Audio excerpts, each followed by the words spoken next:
Dentists go to school to learn a lot about teeth, have to memorize the Krebs cycle.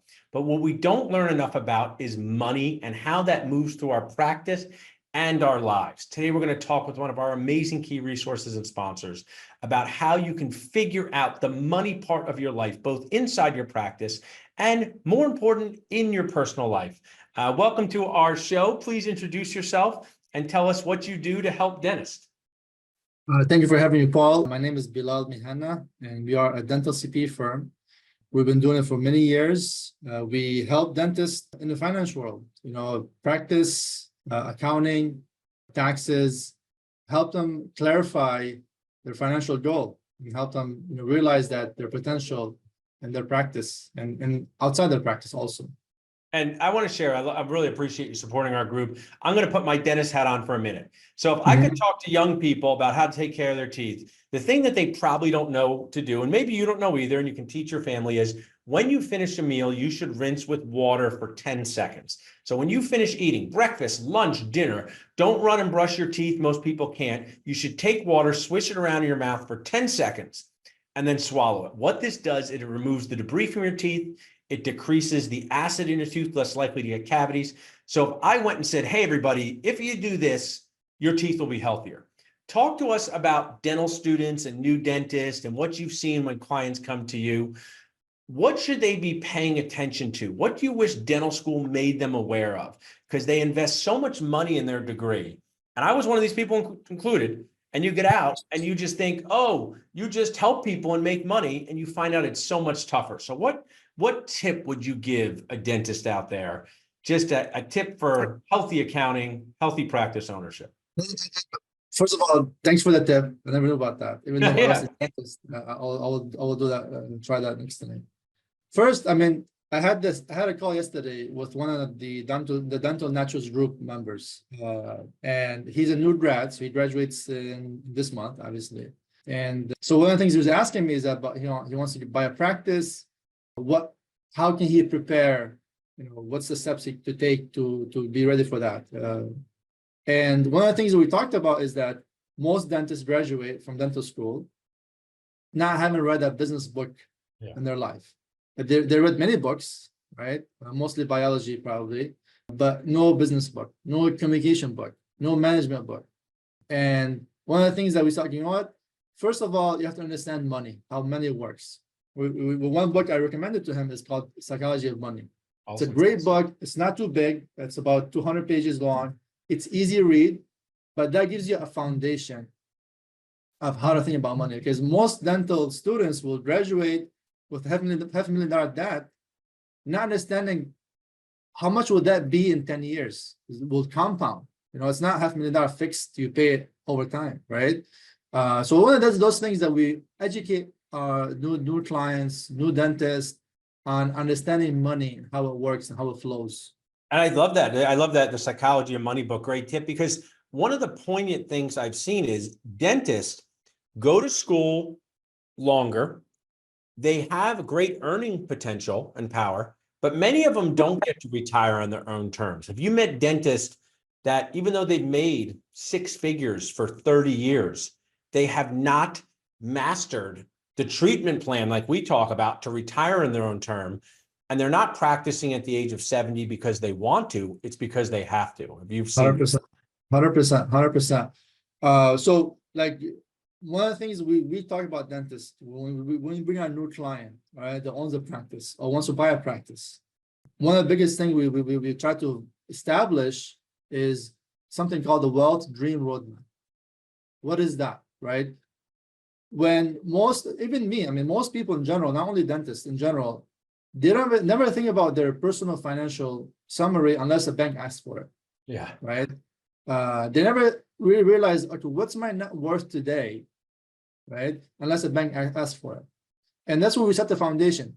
We try to develop a program with our clients is, okay, what is your net worth today? And where do you want it to be in the next 10, 15 years? What's your dream net worth? If you would have a magic wand, you can magically create a dream net worth. What would that be, right? And we encourage dentists to dream. Not dream to be $100 million or $1 billion, but dream within reason, right? And most of the time when we set this program up with dentists, they're shocked. Because when we set a foundation, hey, I want to be at $10 million in 10, 15 years. How can we do that? We reverse engineer. We have a program. We project out. But today you are worth $500,000, or you're negative $500,000, right? If you consistently grow your practice, invest your money, right, and be in real estate, or buy more practices, or have another revenue stream you might add to your portfolio, how would that compound next 15 years? And most, if not all of them, are shocked that they can achieve the $10 million mark in 15 years or 10 years. Whenever I mean, they I have. love that you mean what I strive to teach my sponsors how to talk to dentists like dentists, right? I'm always teaching dentists how to talk to patients like people, right? Don't say bone atrophy, say bone shrinkage. Don't say decay, say cavity. Don't say the tooth failed, say it's time to replace it. Now I'll teach you how to talk to dentists, because what we know well is treatment plans. We make a treatment plan for you, Bilal, so you get the healthiest mouth possible. We say every treatment plan is different. So basically, it sounds to me like you're creating a treatment plan for them to get to that dream net worth, whatever that number is for them. For some, it could be 8 million. For some, it could be 18 million. But you can create a treatment plan to help them get there.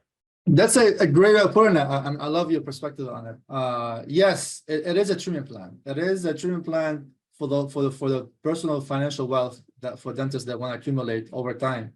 So this is the foundation, right? So we try to accept the foundation and the goal for the dentist to live a healthy life, right? Having a good treatment plan.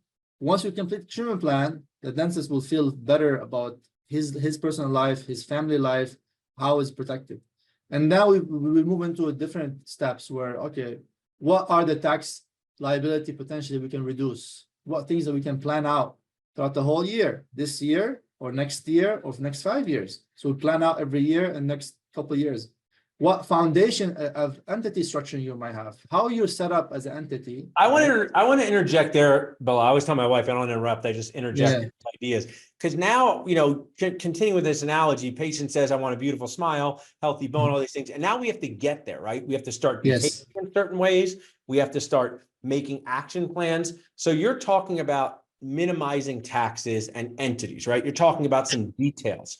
Let's just a practice owner that comes to you and says, you know what, Bilal, I got this practice bringing in $1 million. I'm making 400 grand, but I have no money left over. I feel like I'm not saving any money. I don't know how I'm going to send my kids to college. Maybe these are real things that happen. Yes. Yeah.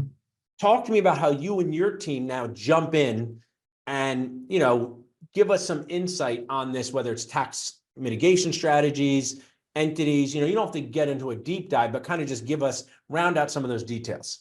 100%. I mean, one of the things that we get from clients that are struggling with cash flow, right? They make money on paper, but cash flow, they're tight, right? Now look at what are the pain points, opportunities that you have struggling with cash flow. How you make 400 grand a year, how much you spending? You make 400 grand a year, how much your debt to equity ratio look like? How much your debt to asset ratio look like? If you borrow $1 million, right, you have to pay that back over time. So we look at those, so that way they understand, I'm making 400 grand on paper, I'm only taking home 200 grand. Where's that 200 grand going? Once they understand those things, okay, we have set the foundation. Now we just change the habits. Change the habits of, okay, what's your personal financial spending look like? What's your practice overhead look like? How much it needs to be really to break down. So we break it down by practice first, where overhead should be at. And then we break it down by personal financial life spending should be at, right? Now, once we understand those aspects of the practice and personal financial spending, we look at the tax liability side, right? There's two different type of tax strategies. One, you defer, right? And one you spend to save.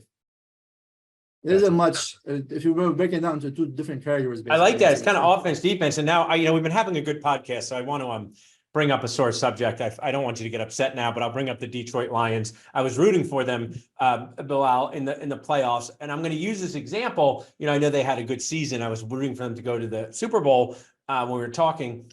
Coaches of different football teams all look at the rule book different. And some coaches are able to leverage the rules to win games without 100%. cheating. Others can't. Dentist, think of it, put yourself in a dentist's shoes, right? Taxes are confusing to you and you're an expert, right? For dentistry, occlusion is confusing to dentists and we're experts. Are you able to, and it might just be a simple question, but are you able to, with your clients, utilize taxes to their advantage in a legal way, right? Or, I mean, are there things dentists just miss out on, whether they're not working with a dental focused accountant, whether they have their uncle doing it and their uncle retires? Are there opportunities for people listening right now to simply make more money each year by knowing the tax rules? 100%, 100%. And I would say one of my, I would want to call it my superpowers is that I like to simplify things. Like my brain always want to look at something, how can I simplify it and break it down? Okay. So when I talk to dentists, how can I simplify a tax strategy for them so that they understand it and they move forward with it and they apply it? Yeah. Because a lot of the tax strategies you might apply, it needs homework on your side. So you have to do some homework from your side to really document the strategy we want to do and apply it.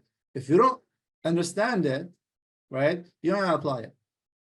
So we break it down, simplify in a matter for them to apply understanding. But the tax law is split into two. One you spend to get the deduction, and the other you defer it. Yeah. And not spend it now. It's simple as that, right?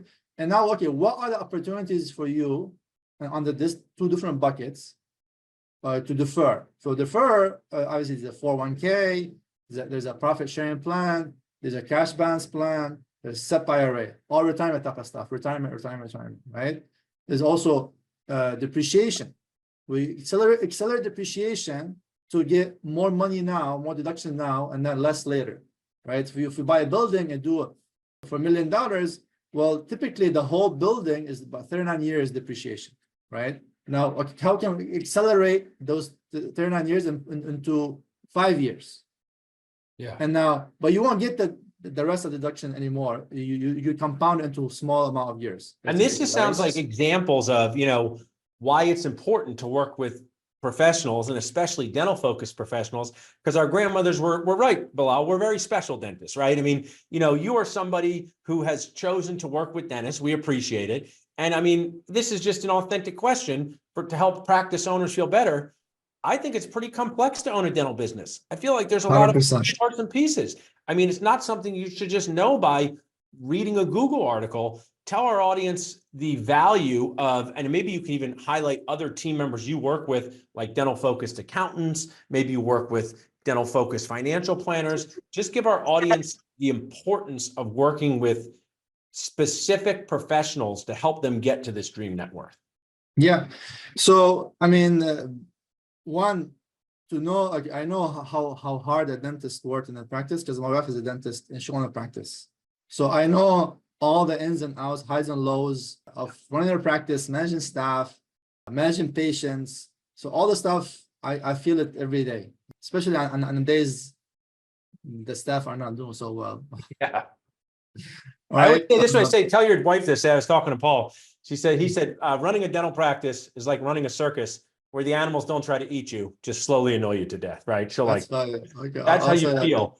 So you know about this emotional roller coaster. Yeah. By the way, you're great at analogies. Thanks. I appreciate it. But back to your question, I would say, yes, working with a dental CPA, typically we work with all the dental professionals, specific professionals in the industries, like dental lawyer, dental financial advisors, real estate, insurance agents. So we kind of surround ourselves with teams, okay, that will help the dentist eventually with all these questions they might have. Because I would say the way I look at a dental CPA is like a family doctor. Yeah. Where they are the center point for everything they might need. Any pain, we specialize. Okay, let's connect you with a great way to put it. Right? Let's connect you with a M&A lawyer. Let's connect you with a real estate agent. And I know these guys or ladies that specialize in this industry. So they know the industry. You might be medical or dental in general, but they work with a lot of dentists. They work with a lot of physicians. And now they easily understand your language, understand what you want, your pain point. So now you're not getting only a CPA, you're getting a whole team, right? That will help you find your answers that you're looking for. And that's why you don't want to do this alone. And with one message, Dental Nachos strives to help dentists feel less alone. And in your business journey, don't do it alone. Work with people like you. You open doors to other people. And it's, they just don't teach us this in dental school. And I mean, you've shared so much value about how knowing what to do, the right things to do, the legal things can get you to that dream net worth faster. As we wrap up, Bilal, I want you to just tell us what it's like to work with you. Someone's listening going, that sounds like me. I make money. I don't know if I have money. I need to get my act together. And they often go to an accountant first, right? Sometimes they say, do people, when they reach out to you, we'll give your contact information to them, but do you jump on a Zoom with them? Do you ask them to send them documents? Do you just have a discovery call? Kind of deepen that understanding for us. Yeah, I love to connect with people. Like yesterday, we had a call with a new grad. He wanted to connect with me. I was like, okay, I sent him a Zoom link. We had a call for a half hour. So I understand where he's going, what he wants to do. I was like, okay, when you're ready, let's connect again. Yeah. Right. But I would say with me, if a dentist doesn't understand their numbers, they don't have enough clarity of where the money is going financially. Okay, they feel that they're making money, but they don't feel it. They don't feel it in their pockets. And then two, if they feel that they overpaying taxes. Yeah. Right. And that's the pain point. Basically, I would say that most dentists kind of have in their mind, like when it comes to subconscious mind, right? But they're either too shy or too scared, or their accountants doesn't really listen to them. Now you have the trigger point. Yeah. Most clients will come to us. My client doesn't listen to me. My CPA doesn't listen to me. My CPA does not reply to my emails. Right? I have this feeling, not enough money. I'm paying a lot of taxes, and I'm really trying to share that feeling with my CPA, but no feedback. That's when we get the trigger where, okay, I have to look for another CPA.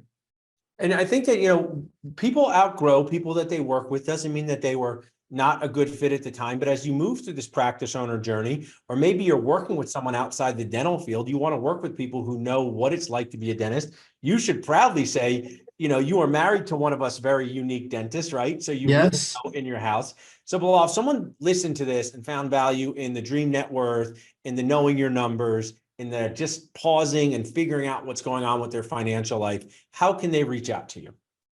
Well, easy. I mean, Facebook, I'm always on Facebook.